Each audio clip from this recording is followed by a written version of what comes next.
surrounded by all these smiling faces, feeling complacent. They love you, they trust you, you feel amazing. They all want to hang cause we relate in sameness, but somehow it seems this connection's vacant. Popular nobody, that's how they define me. But please don't mind me when I laugh out loud, cause shortly after I'll fade to the background. I know how it feels to feel alone in a crowd. In my thoughts I drown, with the question of, am I lost or am I found?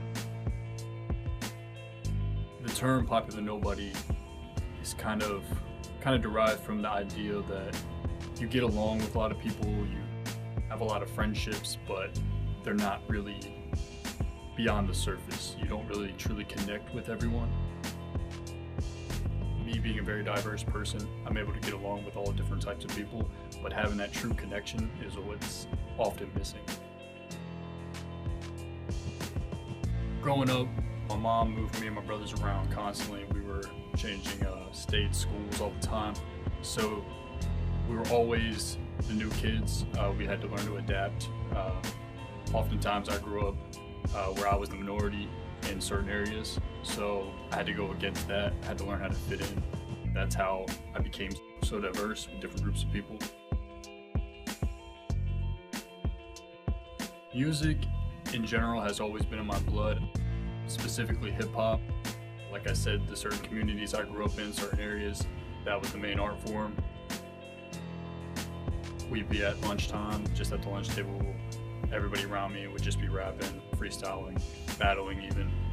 And I would just listen in on their battles and whatnot, and then I started thinking it over in my head, and I'm like, hey, I could do this too. So I'm like joining in. Next thing you know, I'm considered in the group with everyone else. I'm up at the top tier with everyone else.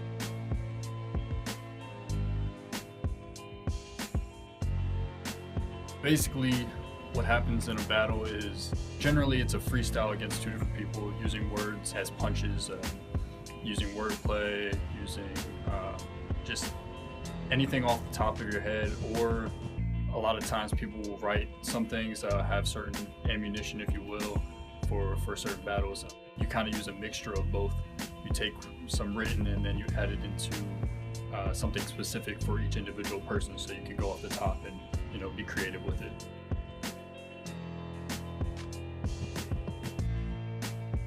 Going from the realm of battle rap to actually composing songs is entirely different. I mean, you have the premise of your rhymes and your context, but then when you're transferring over and you're actually composing lyrics and songs, and it's just a whole different process. So I mean, you have to learn how to rap on beat. It's definitely been a challenge.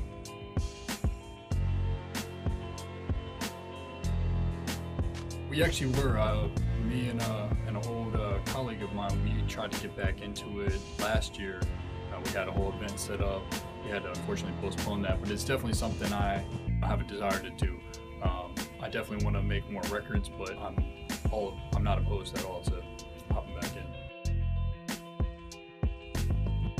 At the end of the day, how I want to be best remembered is someone who always spoke their mind, someone who was never afraid to push the boundaries or set the premise for the youth, and just kind of set that example. I mean, I don't ever want to be considered a sellout or have to compromise myself for my craft.